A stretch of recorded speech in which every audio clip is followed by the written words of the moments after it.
তোমাৰে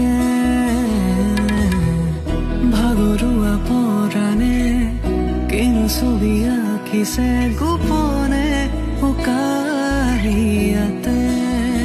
হেৰুৱা সপোনতে মোৰ আহানা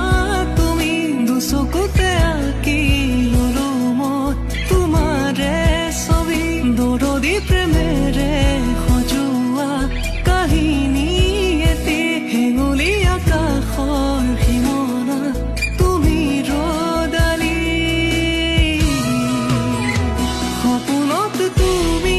থাকা উমলি পলে অনুপলে মাথো যে তুমি সপোনত